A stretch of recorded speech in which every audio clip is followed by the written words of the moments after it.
In this lecture, I will show you how via very simplistic mesh modeling techniques and a smart application of modifiers, we can rebuild very quickly precise representations of this Apple Pencil 2, including, for example, the flat surface, the groove, the precise rounded tip. And we will build also a base this pencil can rest in. And this base will have a thickness, which makes it 3D printable, as you can see in the photo lower right corner. Okay, so let's get started. We go to File, New, General. Go to Scene, Units, and we set length to millimeter. We can go to Top View. This is fine. It's actually, so this is top. Then snapping grid, we would like to be set to absolute grid snapping. This means when we move an object or mesh, it really will snap to the grid lines. Otherwise, geometry will move by grid increments. Increments means if something is right there where my mouse is, it doesn't snap onto the grid, it just moves in grid units. And then here, this we set to bounding box, very good. Add mesh plane. We can go to add plane, then 2 meters, so 2000 millimeters is too big. We will make this 166 millimeters, which is 16.6 centimeters. Okay, now we open our properties panel. There are my dimensions, and I can zoom in. Can rotate our view a little bit, and we will rotate the object along X or Y, that doesn't matter, by 90 degrees. So because we have this rotated, we want to apply the rotation. Very good. Then we can go to edit mode, and we will do the following. With the mesh selected, right click, subdivide. You see now we have more lines inside. The main reason why I did this is the following. Now I can select all these points, press X, and delete them. And when I go to object mode, you see that this corner is right where the object center point is. Going back to edit mode. And in addition, we have here a line at the center. Very good. Okay, so to very quickly block something out precisely, it's easier to do this in object mode. So Z is actually now, because we sliced it, not 166 again or anymore. So we type in 166. The pencil has a diameter of 9 millimeters. When we revolve it, we need half of it, and that is 4.5 millimeters. Ypsilon here, it's very minimal, so we just reset it by 0. Very good. Now we have a scale factor going on, so object, apply scale. Okay, very good. So this is now kind of like, think about it, half of our pencil up. And now we can create and modify the geometry. To do this, we will start blocking out tiny details first, and then step by step we will add more details. So we're going to edit mode. We can select the top and the bottom point. So we select this edge here in the center, or we could go edge select and select this edge, press X and delete edge. Very good. All I want is just these 3 lines.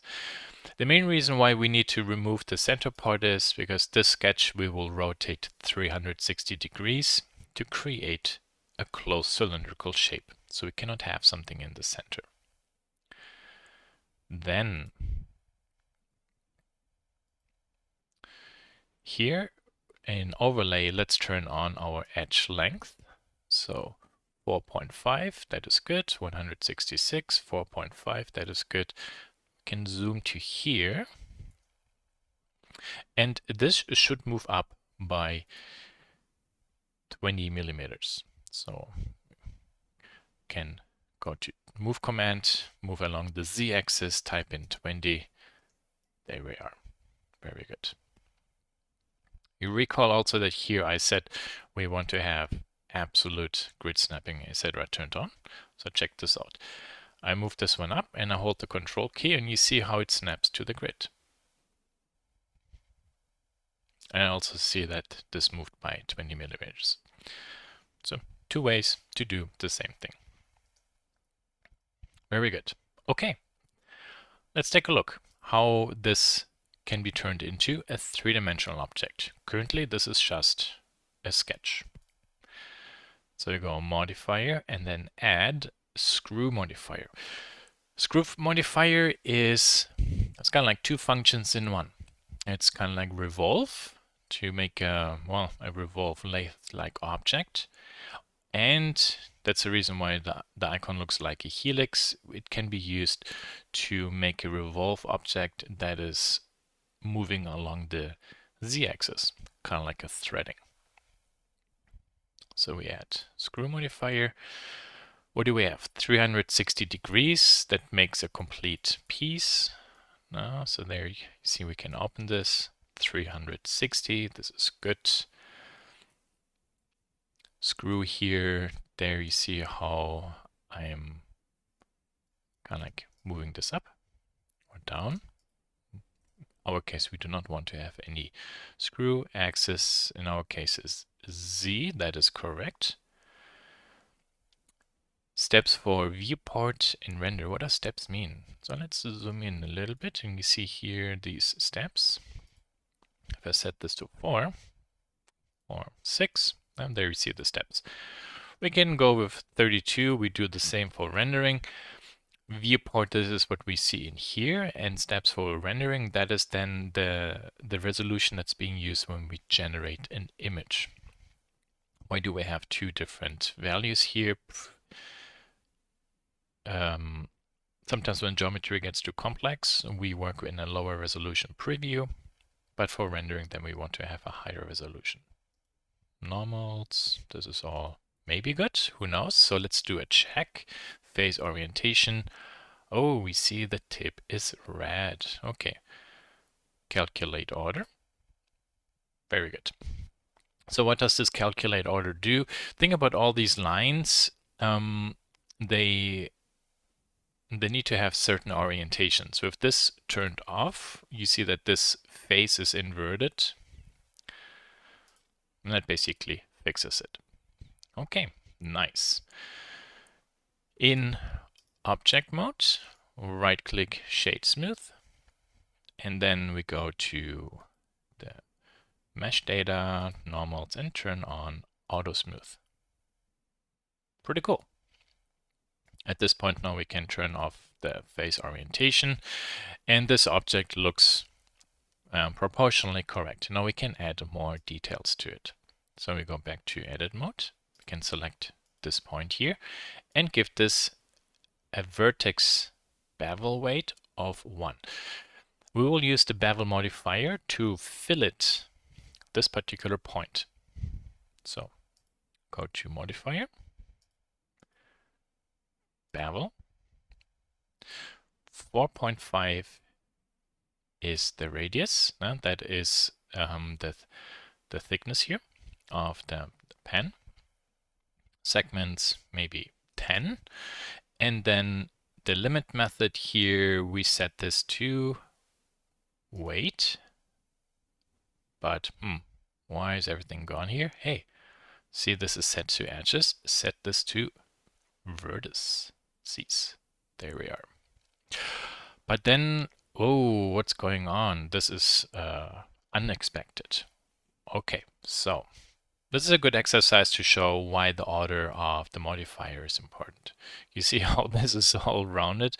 Let's take a look at the wireframe mode. So all these points are actually beveled. I want this whole thing to be beveled. And I want the sketch to be rounded because then we will rotate it. Well, that means here we rotate it and then we round it. So the order is incorrect. To fix this problem, we simply drag the bevel above the screw modifier, and there we are. Again, when we take a look at this, we have this geometry, then we round this corner, and then we do the revolve command. Okay.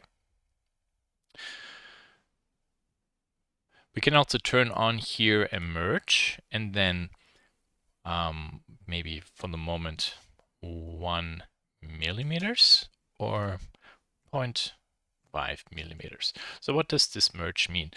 Here we have one point that's being rotated 360 degrees, and this by 32 times. So we have 32 points there. In the end, we only want to have 1 point. That's the reason why we turn this merge on. Okay, let's take a look what we have down here. Here's a point. We would like to give this a rounding too. We can play with the bevel weight. So 4.5, this is way too much.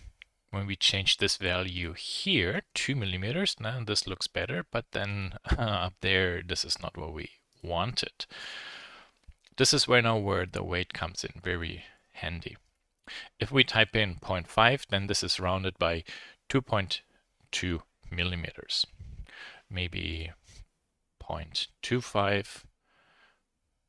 Let's go to object mode. Yeah, no, we can always explore those by time, over time, and modify them. Okay, that looks good. The bottom part needs to be rounded. So when we select this point and give this a value, however, as you can see, nothing will happen. So this point cannot be rounded because it only has this one edge. There is no other edge. So what do we do here? We will actually simply add a cap manually. Okay, I turned off all the modifiers. I will zoom in a little bit. Shift S, cursor to world origin, just to make sure the 3D cursor is there.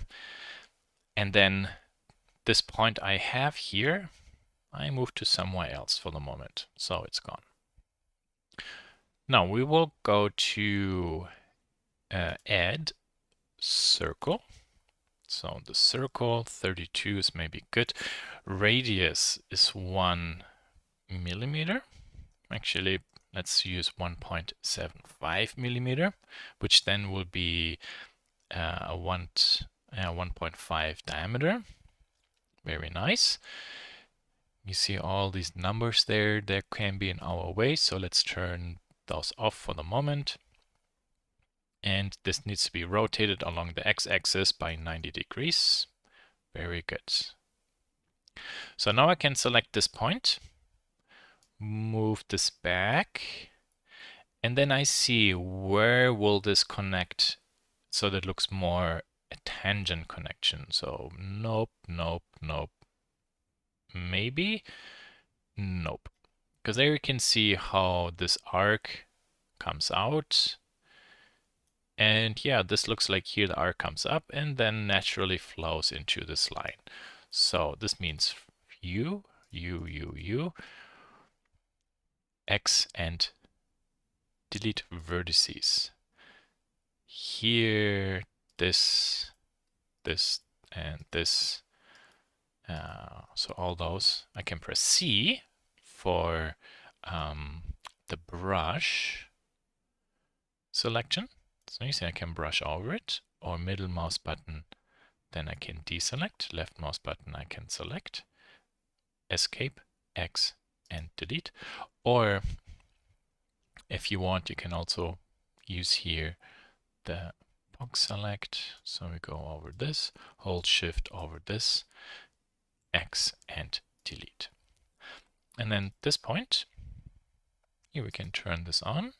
So it automatically merges. Go to vertex, go to move, hold control, snap to it, release. There we are. Select all this. Then we select this, and then we will move this one up. And oh, it's interestingly, it snapped all together. So undo this.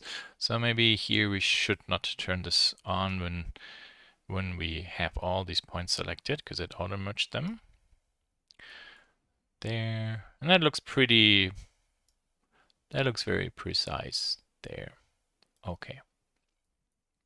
Good. So I eyeballed, in this case, the position of where this fragment of the circle has to go to. Let me show you the same in one more time. So Control Z, we undo everything till we have the line still there. Okay, because we have no reference point we could snap to. So let's do this one more time. Add circle 32, 0.75, 90, then snapping to vertex, that is correct. And we move this one up, then we move this one down, hold Control, and you see there it snaps to it. Very good. Okay, now here I have 2 points. Make sure this is also not turned on. When I click, see here I can select individual points, but I can't click the other point. But when I select this and this, you see this point is actually part of the ring. I can hide it by pressing H. There is the point I want to select. I move it away. Alt H to show everything. So this point is back. Now I can select this and see when I bring this to there, which point is it? So it's actually this one. So here I delete this one, I delete this one. So I know which fragment I do not want. Now I can turn this on, move, hold Control, snap, and it snapped to there. I notice that sometimes this command can be a little bit interesting. Let me show you if this is more more a headache than useful. I show you now a second way how we can merge these points together. So we snap, release the mouse. There we are. Then we go to select, drag a selection over it, and now I have 2 points selected. Or not. Well, that's interesting. Hey, Blender, what are you doing? There. And click somewhere else. Oh, this was selected. My fault. My fault. This one point was selected. So when I go over and draw a selection, it selects, I think, the opposite. So I click somewhere else, draw a selection. No, it still does not do this. Oh, this is interesting. I don't know why this happens. Okay, not a big deal. I keep this in the video on purpose because not always in programs does everything work perfectly. And then you need to figure out, well, how could I restructure my approach to get to the same result? If selecting this and this does not work, so when I move and snap it, what about when I press C? C is for brush select. Click. It also does not select it. Interesting. Okay. What about when I delete this? Select this point and this point with Shift and press F to fill. There we are. Okay. Now I can click somewhere else, press C, and then I brush over this segment, escape, X, and delete. And there we are. Okay, let's turn on all the modifiers again. Leave object mode.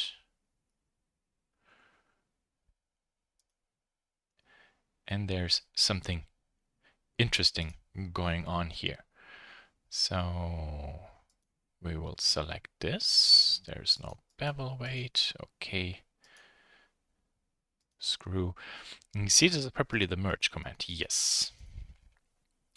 So this is already under the tolerance of half a millimeter. Keep in mind this ring had a radius of 0.75 millimeters. What about 0.1? There. Very good. So everything in the radius of 0.1 millimeter will be merged, but not more. Okay. Very good. Crisis averted. So that actually looks really, really good. Now we want to have a small indicator for how flat one side is, and also we have this one groove. Let's make the flat side first. We will create simply a plane. Go to perspective view, then go to scale. I'll scale this a little bit. Rotate this by 90 degrees, doesn't matter. Both positive or negative. Move this to here, move this up.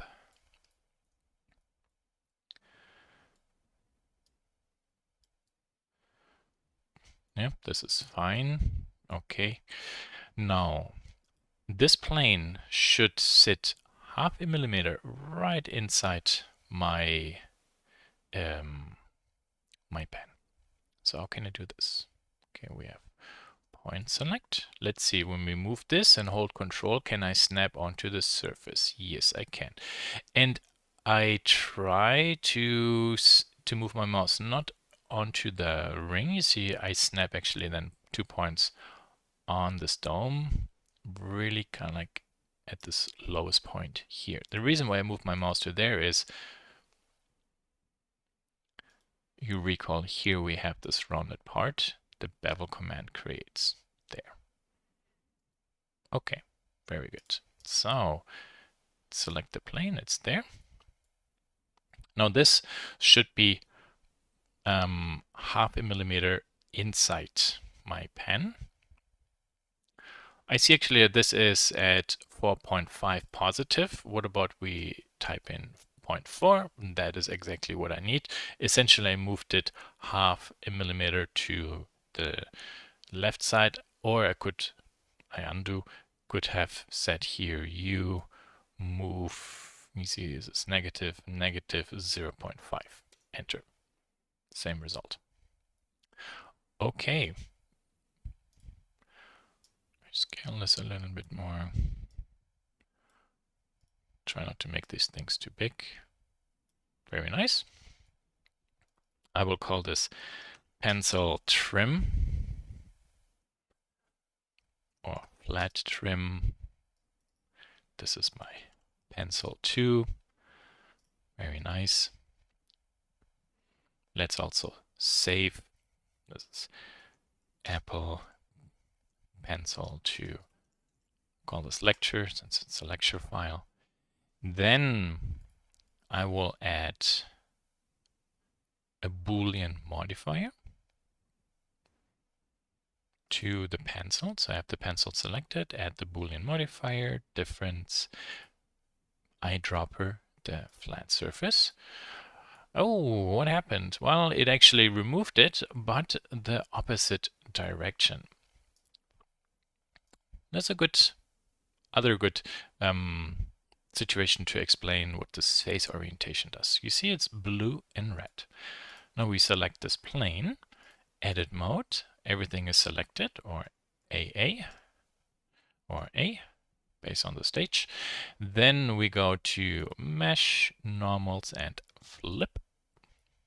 See, now red is the other side. So everything on the red side will be removed. And there we are. Beautiful. Cool. To make this plane less blocking our view, we can go to the object property. And here's a viewport display. And under display as, we could say, show me this just as a wire model. So there I can see just the wireframe, but I have no shaded faces anymore.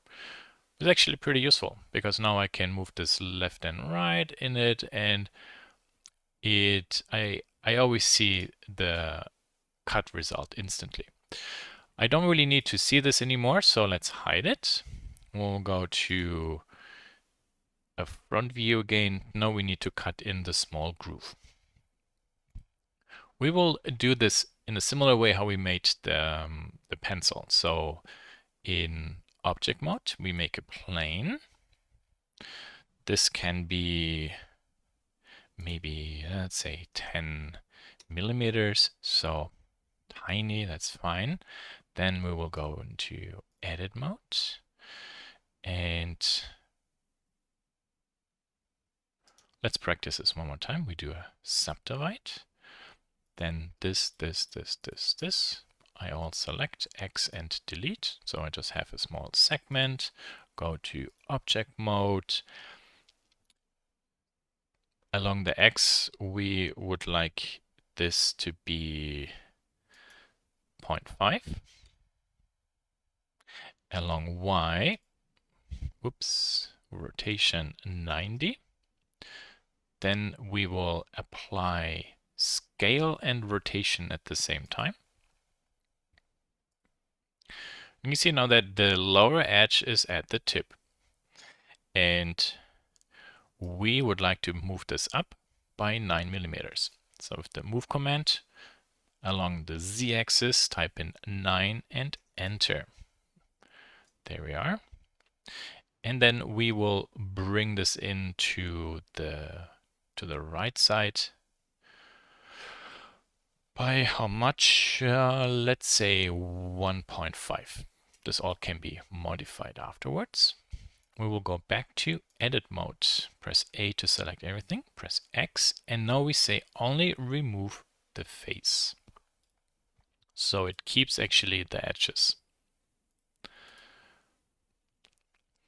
What we will do now is I will select the pencil here on purpose and just turn the screw modifier off so you can see what happens. I select this rectangle, go object and say screw, but you see the center is off.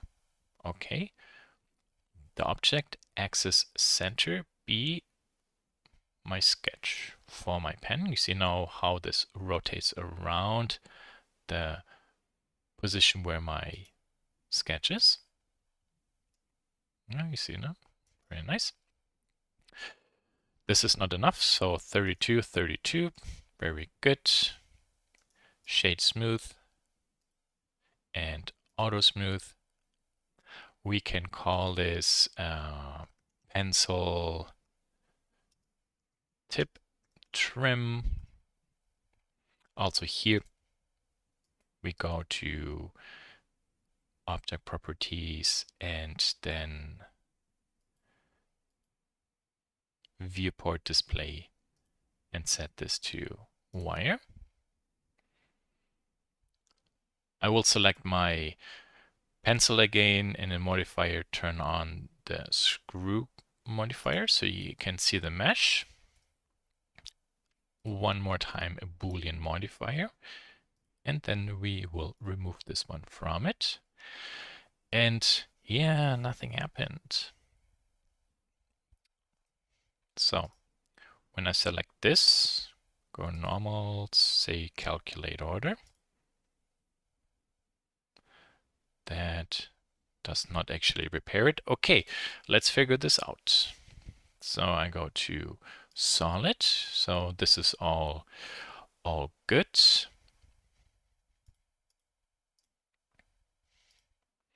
Let's go to wireframe mode. So there is actually a cut that's taking place, but it does not cut the way how it should. When I zoom in a little bit, let's see what happens when I move this up or down. Nothing. When I move this in and out, nothing. Okay. When I change, what about flip? Okay. But hold on. I did not check this. So here, watch it. So face orientation. So there, that's why. Now, this is an inverted object. We said calculate order. This helped actually with the pencil tip to make it blue, but now everything is correct. So all faces look one direction, but it's still inverted. So this needs to be blue. So we go flip, because now this pencil will have a positive object to cut. So this is a positive object to cut away from itself. And when I hide here this, there you see, there it's gone. So one more time, let me show this one, blue or red. So when this is blue, this means we see the outside. So the volume is actually inside this geometry. If this is red, then the inside actually is hollow and the volume is outside. So from a mathematical problem, we cannot remove a volume where we do not have a volume. That's the reason why when this object was red, we did not have this volume here cut out. Okay, so we can call this pencil 2. Very nice. Then when we move our pencil, we want everything to move with it. So we select all these two objects, shift select the pencil, and then we go object, parent, object. So now all the other stuff is hidden. I can turn those off permanently. And when I press G for move, you see how the pencil, including the cuts, follow it. Perfect. So that is then how we can create the pencil 2, starting with a very basic square, and then use the modifiers to create interactively all the individual details, which, because this is all modifier based, is very easy to adjust.